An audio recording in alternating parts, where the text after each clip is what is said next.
We want people to understand that, the feeling we hope they walk away with is, that they're comforted, that they're supported, they feel, embraced, and they feel like they can make it. Welcome to Rochester Business Connections, powered by Balbert Marketing, LLC, where I get the chance to chat with Rochester, New York's very best business owners, entrepreneurs, and thought leaders. I am your host, Ben Albert. Don't forget to subscribe, and remember, we don't do advertisements. My fee for this show is simple. If you gain value from the episode, personally share with a friend and explain your favorite part. Let's get started. I'm here with Kathy Jacobs. Kathy, how we doing this morning? Doing fantastic, Ben. Thanks for having me. I'm happy to have you. You're the co-owner at Entrusted Care. You're an entrepreneur. You started another business, Boost for Business, an IT company. And I want to learn a lot about, your struggles and your successes, because to my understanding, you're also a mother with, 3 little ones, or? Not little anymore. They're 3 kids, 20, 18, and 17. Okay, so they're teenage and above now. Mm-hmm. But you started your businesses while taking care of them. So a lot of our listeners, they might be mothers, fathers, they might be a single mom. And your story and your entrepreneurship is something they really might relate to. So I want to get started with Entrusted Care, because I know that's your focus. Yes. What do you guys do at Entrusted Care? What services do you provide? Well, we help families that have a loved one who might be struggling with a medical crisis or some functional decline as they're aging, or perhaps they have a progressive disease that's made it really difficult to care for them at home. So really, any family who's struggling with some of these aging life issues, we come in and we help them with home safety, home care, any type of intervention if there's a crisis at the hospital or even at a skilled nursing facility. We make sure that if they are at home, they're engaged in their community or engaged in their environment. We can help people with the financial planning of, paying for care. So, we also help people make sure that their legal documents are in order, because that's super important for families when they're looking at changes in health conditions of an aging loved one. So we really do everything there is to support people in being able to age well and thrive. Thank you for providing that support. It's definitely got to be a labor of love, because I'm imagining being someone like you, 3 kids, busy, and then suddenly, your father, your mother, your grandparents need more care. It's a lot to take on. So you guys come in and you help with organization, but more than anything, you help with taking care of that individual and meeting their needs. What got you into that? I mean, obviously you must be an empathetic person or a very compassionate person to be in the field. Have you worked in, the care, adult care, aging life care field your whole career, or why'd you start this business? Well, so you had just said something, imagine that you are someone who's raising kids and you have a career, and then all of a sudden, your parent is sick. Yeah. Or your parent has a crisis. My sister-in-law, Gina, is my business partner. So she's the co-owner of Entrusted Care, and she is a social worker by education and trade, and her experience has been in hospitals and nursing homes as well as social services. So she has an unbelievable wealth of knowledge about the system and how things work. And she and my brother actually had my mom living with her for the last 3 years of her life. And in the last 9 months of her life, she really needed a lot of support. So I actually left my full-time job, and I was supporting her, and she was living at their home. So even with Gina's expertise and the time that I made available, it was a huge struggle and it was very difficult. And after she passed, Gina and I talked about, this exists out in the community. There are so many families going through this and they don't know what to do. They don't know where to turn. They're overwhelmed. And that's how we decided to start the company. So my background, I started in human services, but much of my career has been in business. And it was actually a real blessing because Gina had always thought about doing something like this, but she was scared to have her own business because she felt like she didn't really know what to do or how to be successful at that. So we really balance each other well. And I loved getting back into the human services world. It's the most satisfying, work that I've done in my career. Absolutely.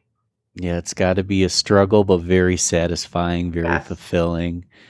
And I'm wondering, because a lot of people, I've been through situations where I wish I asked for help to care for a loved one. And I'm wondering, is there a tipping point where someone should be asking for help? Is there, is there a point in someone's life that they absolutely need care?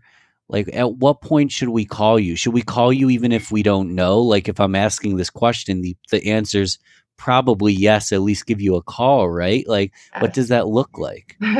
So it looks different at whatever stage of illness you're at. So if you find out that one of your parents has just been diagnosed with some form of dementia, call me.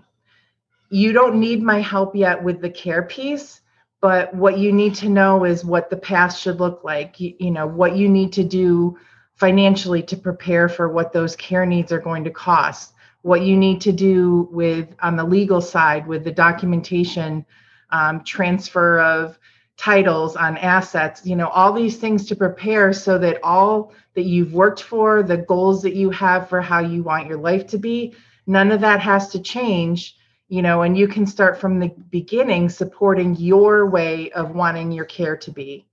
But unfortunately, people don't always call us when they first get their diagnoses, but we absolutely can be helpful then.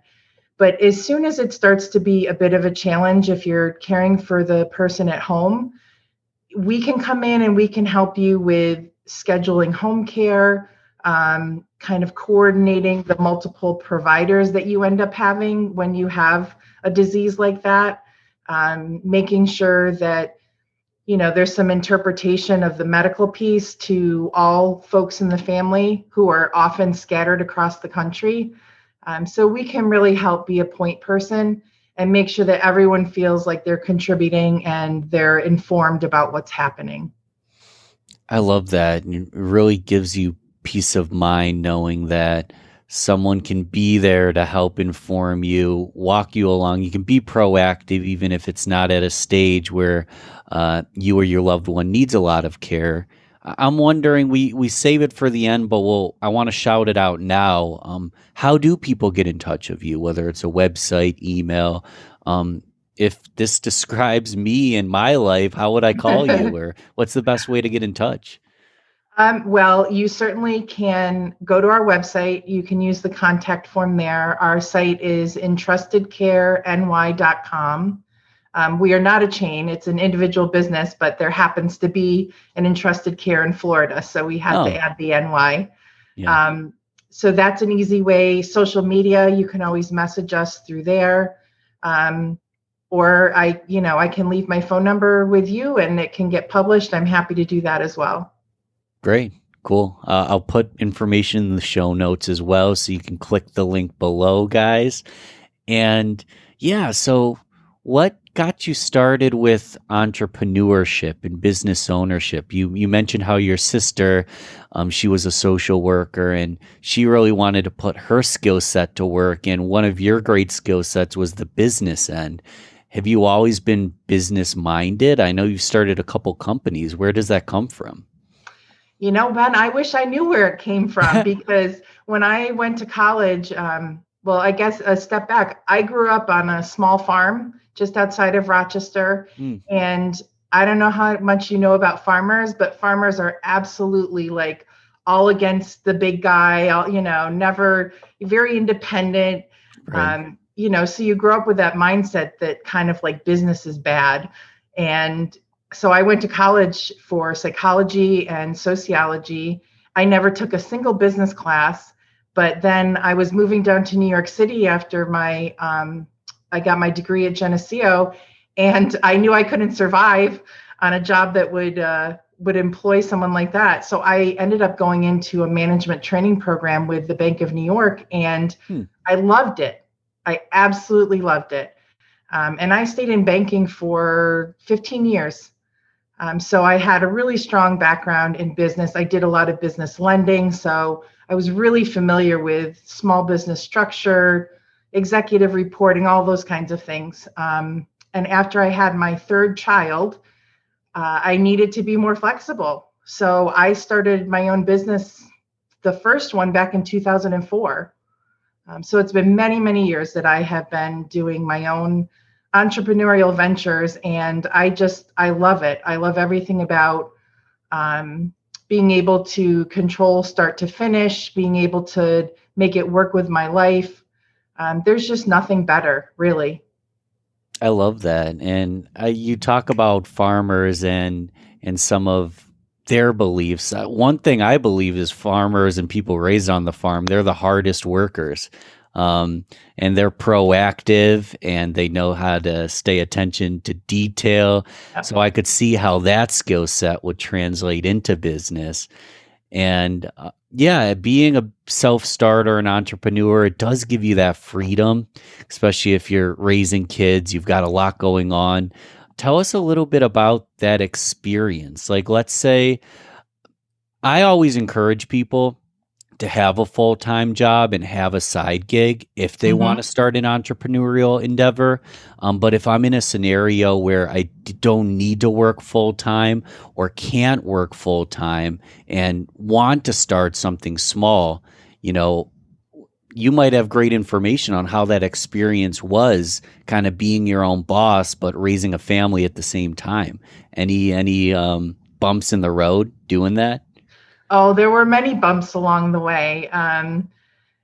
Certainly before those were the days before Zoom. So you didn't have to worry so much about, dogs and kids running through your background or, screaming when you're trying to participate in a meeting. But it still had challenges. There's no question. I think the thing that is really rewarding is when you think about what you're teaching your kids. You're teaching your kids that you can have multiple priorities, that sometimes business does have to come first. There are times when they needed to learn to play quietly while I had something I had to do. And I don't think there's anything wrong with that. I think people should be proud when they can show kids that they can be great parents and very dedicated, but also, have something that they're dedicating themselves to through business, through their career. I think that's an important lesson for kids to know, that just to see the hard work and the sacrifices that you make. But as far as bumps in the road, flexibility, I think mental flexibility is the biggest thing when you're an entrepreneur. You have to accept that some days it's going to be fantastic and other days it's just going to be okay. And both of those situations are fine and you're going to have them. So you just kind of have to look ahead and keep that big picture perspective.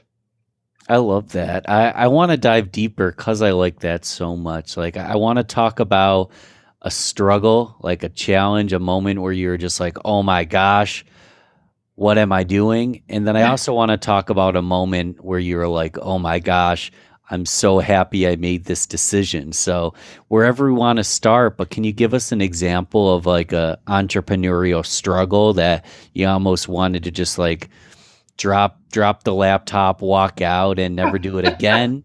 But then I also want an example of a moment that really made it all worthwhile. Sure. So I think probably the first struggle I had with my first business was I had one client who was really kind of my bread and butter, my big client. And every time they would continue to ask me to do more support, I would need to ask for more money. And, I think sometimes when people are hiring someone who's very small, a small business, they sometimes try to take advantage. They think because you have this flexibility that maybe you should value yourself less. And that's hard because then you have to justify why you deserve the same, market rate that anyone else is getting. It doesn't matter if you're working from your kitchen desk or, your car or whatever the case may be. Your work product is still the same, great value that anybody else would be offering. So, having to justify and be able to present in a way that showed, the value for the dollars that people were paying. I think that was probably one of the hardest things, because even when you work in business and you negotiate deals, it's never personal. When it becomes personal and it's your own work and you want to have that confidence and you want to feel like I deserve this pay, sometimes it's hard to translate that into a negotiation with a client. Yeah. So that was definitely, I think that was one of my hardest struggles early on. And now I feel it's something I help Gina with, because being a social worker, she's never had to assign, to monetize the value she provides to clients. Right. She But just provides value, value, value, yeah, value. she How just do keeps you, giving. yeah. And I have to tell her, you can't give away the store. But, so that's a hard lesson, I think, for people. But absolutely the joy. And I know that if Gina was speaking with you, she'd say the same thing. In this job particularly, the gratitude and just the true impact that you see yourself having with people. And it doesn't have to be a job like ours. It can really be anything. If you are a marketing person and you see a campaign work for someone and their business grows by 10, 15, 20%, anytime your impact as a small business is reflected in that of your client's success, that's where it's all at for me. Yeah, it's great to see others succeed. It's one thing I believe is if you succeed and you make it to the top, but you don't bring anyone up there with you, you maybe didn't succeed at all, So Yeah. you're in the business of helping people, which is great. And a lot of great business owners here in Western New York, that's exactly what they do. They help other people succeed, and that allows them to succeed as well. So Yep. I love that. I like what you said about the fact it's hard to figure out, how to charge because you're so valuable and you're going to over deliver. And thank God I haven't had a single client that's really like pissed me off or been an issue. The issue personally is within myself, where I like to over deliver and I like to just give, give, give. But I need to properly monetize the fact that I am providing more than initially agreed upon. That's got to be one of the biggest struggles for any small business owner, right? I agree. But I think that every business owner has to come to grips in their own mind about when that's okay and when it's not, because that's one of the things I love. If we run into a client and they really need us and they cannot pay us, we own the company. We can still help them if we want to. No one's telling us that we can't help them. We can make that decision. And that's a really powerful thing. And I think every business owner has that option. When you see someone who really needs your help and is just getting started, that extra effort's going to go a long way with them. And there's nothing wrong if you feel good about it in giving that extra. I think that's my opinion. Yeah, it's again, you said you were raised on a farm. I just like the analogy of putting in a little extra work on your farm, your crops are going to grow better, they're going to be Yep. healthier. So, what kind of farm? I shouldn't just assume farms have crops. What kind of farm were you raised on? We did. We had beef cattle and cash crops. So, Great. yeah, it's a great way to grow up. Absolutely, my love of nature and the physical world my dad definitely gave me that growing up on the farm. I love it. I need someone like you to teach me because I'm that hippy dippy type that wants to live on a farm or have a commune or have like a agricultural share of some sorts, but I don't actually have the skill set to do it. But in theory, if I did, I could do some marketing promotion and then someone like you and others could teach us the skill set because anyone can learn. It's I wasn't raised on a farm though. I was raised in a typical suburban house in Penfield. So You can still want it. That's okay. I do. And I'm wondering, you said, you were raised right outside of Rochester, New York. I love talking about Rochester. I'm born and raised here. I like talking about the whole region because there's so much to do just in upstate and Western New York. Where can we find you when you're not working, taking care of your family? Like, what do you do for fun around here? Any hobbies? Any places you love to do? Love to do. We love to go. What? Well, so before 2020, when we would go, we definitely, my family loves to be outdoors. So we would take trips. We love to ride ATVs. So we would go to places where you could do that. Um, in the winter, we snowmobile. So a lot of times we're headed to wherever the snow might be. Yeah. So yeah, so we're definitely an outdoor family, and even just outdoors here. We have dogs, and so hiking with them has definitely been a big part of our lives too. Awesome interests and hobbies for COVID because it all involves being outside, getting fresh air, being active. Yeah, because like you said, 2020 has been wild. Um, I imagine in your business, a lot of your care is coming in and, dealing with people in person who might be high risk. So without every single detail, because I know COVID protocol is the precautions are great. The fact that there's so much, but I don't want to get into every little detail because I'm sure it's crazy. But how has COVID really shook your business up and altered the way you do business? Can you still come and see people in person, or how does that work? Um, we can. I would say that for probably the first 6 months after lockdown last March, people were very hesitant. So a lot of our work was done over the phone, by computer, Yeah. typically with whoever the adult child or other person who's caring for the person who's sick. Um, but honestly, since probably at the end of last summer, people finally realized that, they couldn't outwait COVID. So, the calls started coming back in and people were ready to talk. And Gina and I are very careful.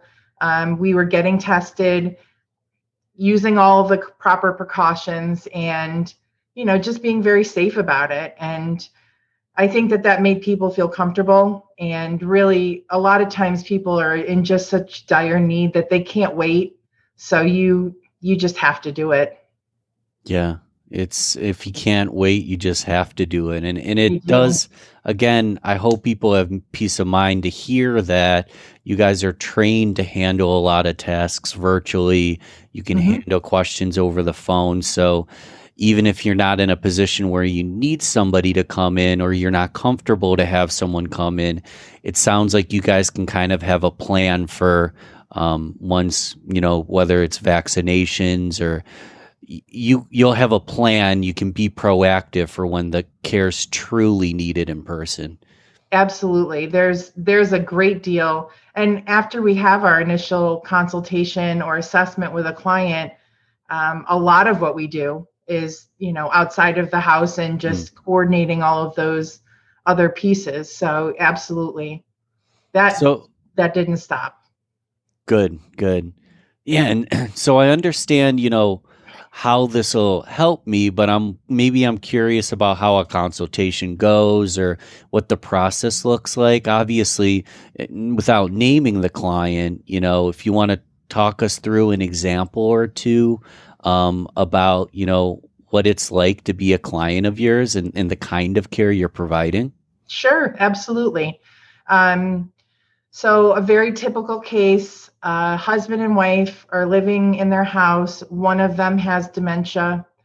I would say that the call usually comes to us after the person's been at home with the diagnosis for 7 to 10 years. So the spouse has been caring for them, but now they're starting, to wander. They're starting to, you know, be agitated. Things are starting to happen, and it's very difficult to keep them safe at home. And we'll typically get the call. So in that case, because dementia is not going to get better, it's only it's a progressive disease. Right. That typically is going to require a placement. So then we go through with the family, we do the financial assessment, we look at whether or not we need to apply for Medicaid, or how we use the assets, or protect them. So we go through all of that, and we get to know the family a little bit so that we know what nursing home, if we can get them in, would be the best fit for them. And I say that because some nursing homes will specialize in people who are starting to have, certain symptoms, maybe some aggressive behavior or things like that with dementia. And so there are nursing homes that have special units dedicated to those types of patients. So we'll get them into that place versus another one where they will struggle and it will be difficult for them. So, knowing what the best fit is so much more important than people understand. That would be a typical client. We've had several people like that where we're coming in, it's pretty short term. We get to know them, find them a placement, and then we keep up with them for several months to see how they're doing, making sure the transition goes okay. And then another family could call us because their loved one is in the hospital. They're going to be discharged tomorrow. They can't take them home. That's not safe. And so then we get involved with working with the hospital to make sure that it really is a safe discharge and see if we can get some additional covered time with the insurance so that we can prepare them with home caregivers, things like that. So that's another very typical situation. And then we have people who, we have clients where they might have an adult child who either has a disability or a mental health issue, and maybe they don't take their meds. And so we have to help them with med compliance. So it really is so different for different families, but the common thread is just that someone's overwhelmed with a situation and they need to know how to connect to resources, and they need someone to take the lead, at least temporarily, because they're just done. They cannot take on any more responsibility. Yeah, and any one of those issues, I could see myself very quickly becoming overwhelmed, and they can pile up real quickly, it sounds like. So it's great to know you guys have skill sets in all these areas, so I can feel a little less overwhelmed, right? Yes, exactly. Yeah. I want to get real lighthearted and just fun and move to the rapid fire round where Sure. Just simple either or fill in the blank questions, get to know Kathy a little bit better. Okay. Early in the morning, you drinking coffee or tea? Neither. Water. I'm drinking. Water. What about end of the day? Do you have a drink or water at night as well? Water all day for me. All day, all night water. I love it. Yeah, no caffeine. You're like me. I go to restaurants. I always order water, and I know the waitress often is banking on like a $40 drink bill, so I always disappoint them. I'm wondering. Well, though. Same. At the end of the day, yeah. And I'm wondering, do you have any favorite local restaurants? Any eats that you like? Any favorite places to go to? Well, I have to say that we stay pretty local right now. So Canandaigua has some fantastic, that's where I live, and Canandaigua has fantastic options. Certainly Nolan's is a favorite, or we might go to, Farmington to Auto Tomatoes, or we definitely love the the nice Italian places. So that's usually a favorite for us. Lots of great Italian, lots of great food, lots of great wine for wine drinkers. Yeah, Hmm. awesome place to be around. What about we'll do favorite season of the year. Is winter your favorite? I know you do a lot of winter hobbies, so Yeah, I mean, I really love all the seasons, but fall is definitely my favorite. fall's the favorite. Why is that? Is it the prettiness or Oh, the colors, the smells. I mean, really going back to my farm days when, they'd have a fresh cut field, and the sun was mm, shining, you could smell that. I guess it just takes me home, but yeah, just the smell, the feel, the temps. I love it. Fall's my absolute favorite. sensory overload? And it's Yes. all great feelings. Yeah. We'll do lastly iOS or Android, the most polarizing one of them all.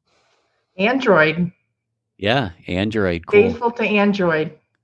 Any questions, big or small, that I should have asked you? Anything we missed out on that's new and exciting? Any last words that I would have, maybe a question I would have asked you if I had known a little bit more about you or your business? Ben, I think it's just, we want people to understand that, the feeling we hope they walk away with is, that they're comforted, that they're supported, they feel, embraced, and they feel like they can make it, now that they've had a little bit of support. That's definitely important to us. And I think the thing that Gina and I definitely focus on that people should know about is that we very actively support aging in place. We know a lot of people enjoy that lifestyle and that's what they want. So Gina and I actually are a small group of founders for the Rochester Finger Lakes Aging in Place Council, which is a local chapter of the National Aging in Place Council.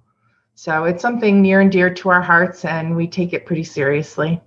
Yeah, thank you for your service and doing that for the community. Yeah. I love talking to you. I appreciate you coming on the show. Again, let's shout out what's the best way to be in touch and make a connection online, give you a call, go to the website. Let's shout out best ways to be in touch with Kathy. Well, definitely you can go to the website. We have a contact page there. It's entrustedcareny.com. You can give me a call. My number is 585-721-9740, or email me. It's Kathy with a K at entrustedcareny.com. Love it. I hope you get emails. I hope you get phone calls, hits to your website. At the end of the day, pretty much 95% of, I have listeners that are in like Bangladesh and random places. I don't know where they're coming from, but pretty much all my listeners are from the region. So you won't be getting calls from Austin, Texas or Bangladesh. I hope not. We're always happy to talk to people. Good to hear it. Good to hear it. Kathy, again, thanks for coming on the show. Thank you so much, Ben. Thanks for listening to Rochester Business Connections. Don't forget to share this, rate, and comment on your favorite platform. You can also email me, ben@balbertmarketing.com. Let's connect soon. Until then, keep thriving, everyone.